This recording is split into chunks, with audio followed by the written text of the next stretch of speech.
I must confess I had expected something very different from what I see now. I had thought I would come and mix freely with old friends who call themselves journalists and who really have been my colleagues and friends for a long time.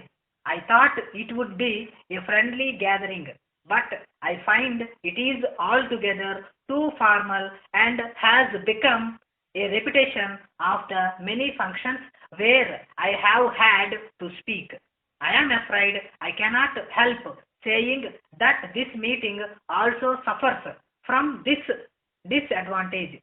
If Mr. Iyer had decided to put aside all old fashions, I would have been on the same floor with the rest of you, moved about, understood you, breathed the air of affection, and gone back with pleasant memories. Now you have put to me very serious questions, which, however, I propose to answer, although I have had little time to think about them.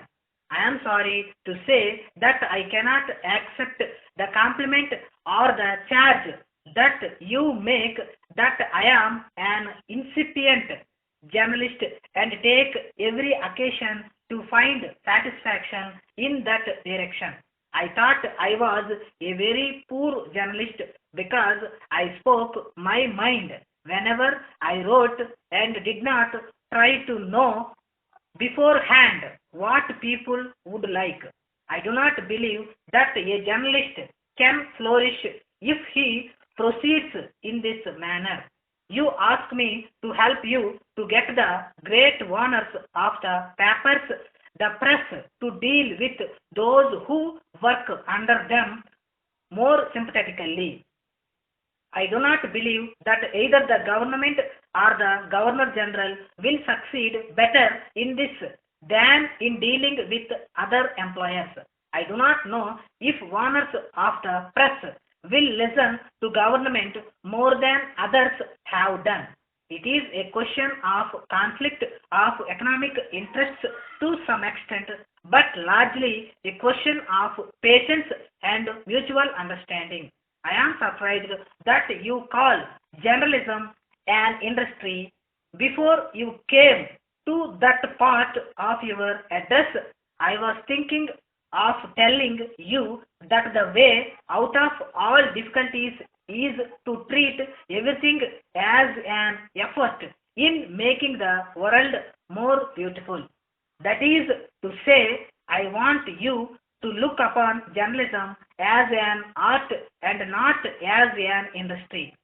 If all of you working journalists will treat your vocation more as an art than as an industry, then all will be well. Journalists are like painters and poets rather than factory workers. They are really doing works of art.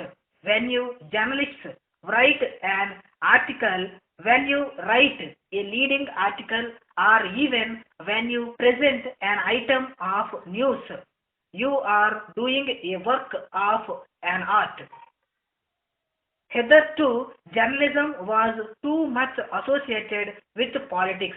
You thought that you were only an expanded legislative assembly and went on advising, opposing, consulting, and debating. I think that is a wrong way to take journalism now. Now that we have no problem of foreign domination, we must reduce journalism or rather raise it to the level of an art. Does a poet ask the government to intervene between himself and the publishers? Can a painter ask the government to help him to get better prices for his pictures? Works of art cannot flourish in that manner.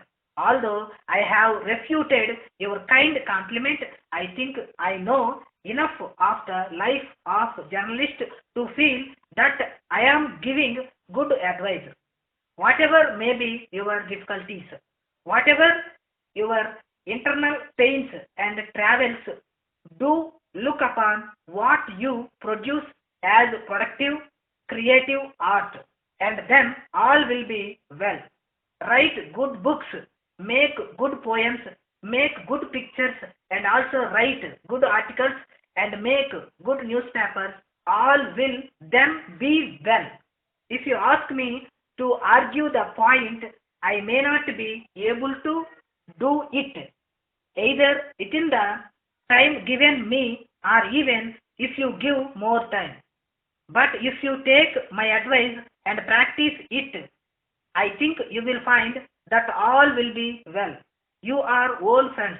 There is no reason for me to imagine that I am cleverer than any of you.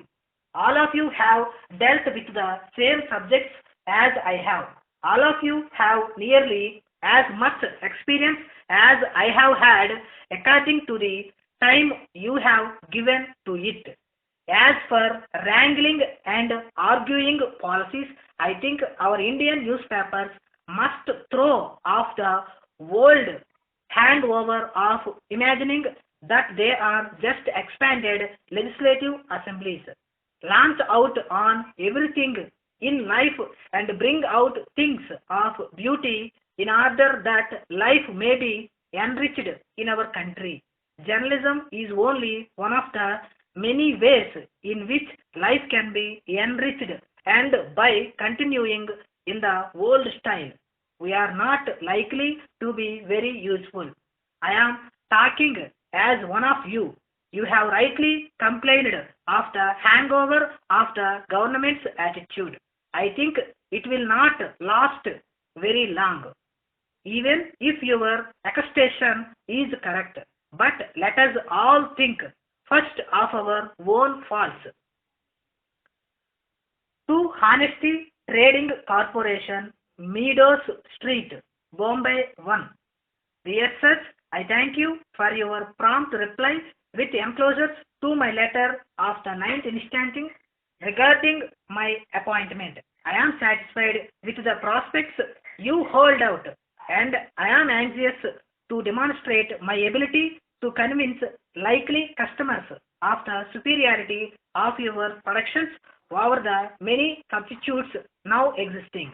There are, however, several most important points in the agreement which require adjustment before it can be concluded. With respect to Clause 1, I think it would avoid the danger of disputes if it stated exactly what are included. I am also anxious that it should be distinctly understood that I am not expected to be answerable for payments to travelers in connection with commission. I recommend that you forward each week a check covering the likely amount which I shall disperse, holding to your credit any sum remaining in hand. I respectfully suggest that the sum of 1,000 rupees be deposited with me for this purpose. I hope you will have no objection to giving the necessary sanction. Turning to the question of samples, I understand that these are to be free. Perhaps you will give instructions for a considerable stock of these to be sent by passenger train. As it is unnecessary for me to say that prospective buyers like to inspect the commodities before giving their orders. Respecting the determination of the agreement, will you kindly state distinctly, merely as a formality and to avoid the possibility of future misunderstanding or misconstruction, that it is a yearly one which, on condition that a turnover of at least 10,000 rupees is reached in any 1 year, is automatically renewable. Should the amount fall below the sum of 10,000 rupees, either side may give 6 months notice. But should I accomplish this, as I confidently believe I can, the 6 months notice is to be given by me alone. You undertaking to renew the agreement for as long as I may require. Hope our coming association will be instrumental in the advancement of the business. expecting a very early reply from you. Yours,